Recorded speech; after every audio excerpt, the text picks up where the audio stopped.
So we were talking a little bit about the family, about the kids do love it when you cook, even though you think you can't.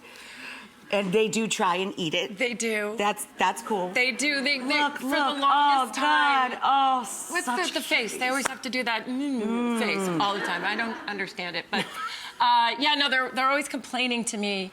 How come you don't cook? Other mothers cook. I'm like, I'm sorry. You do other things. I'm busy doing Christmas movies. Yes, for you.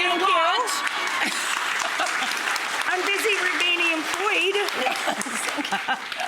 Do you guys have any unique kind of holiday traditions, or what are you planning for this year? What are you doing? So we every Thanksgiving we go visit my stepmom in Florida. But the tradition that's happened is now my husband smokes brisket and pork shoulder and all of that. John loves the big green egg. Oh my God, he loves it, and yeah. he goes. He usually does 2 big ones, and then we have to bring them through security.